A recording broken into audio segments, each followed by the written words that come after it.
మీ అందరికి ఒక విచిత్రమైన ముచ్చట చెప్పాలనుల్లా. ఇక ముచ్చట ఏంటంటే సముద్రంలో ఒక రెండు జీవులు ఉంటాయి ఉల్లా. వాళ్ళ జాతుల సంబంధం లేకుండా ఆ సముద్రపు నీళ్ళల్లా ప్రేమించుకుంటున్నాయట. మరిగా సముద్ర ప్రేమయామం ముచ్చట ఏందో మీరే చూడుండ్రి.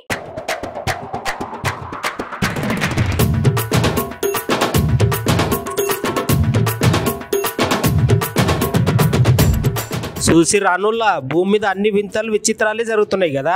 మరి ఏం చేస్తాం, కలికాలం వస్తుంది కదా, అందుకనే ఇట్లాంటి విచిత్రాలు అన్నీ జరుగుతున్నాయి. కాకపోతే ఈ విచిత్రాలు భూమి మీదే కాదు, నీళ్ళలో కూడా జరుగుతున్నాయి. ఇంకా నీళ్ళలో ఉండే జలరాశులు కూడా చిత్రమైన పనులు చేస్తున్నాయి అనే చెప్పాలి. నిజముల్లా నేను చెప్పే ముచ్చట, ఇగో ఆక్టోపస్ది వేరే జాతి, అది సముద్రంలో ఉండేది చిన్న చిన్న జీవులను తినుకుంటూ జీవనం సాగిస్తుంది. అయితే గదే సముద్రంలో ఉండే షీల్ షార్కును ఆక్టోపస్ అయితే నిమ్మలంగా దాంతోటి ప్రేమయానం సాగించుకుంటా షార్కును మంచిగా వాటేసుకొని ఏదో ముచ్చట చెప్పి వదిలిపెట్టింది. ఈ ముచ్చట చూస్తే మనకే మస్తు గమ్మత్ అనిపిస్తున్నది కదా. కొందరు అయితే ప్రేమకు అద్దులు లేవు అవద్దులు లేవు, జాతితోటి కూడా సంబంధం లేదని నవ్వుకుంటూ అంటున్నారంట నుల్లా.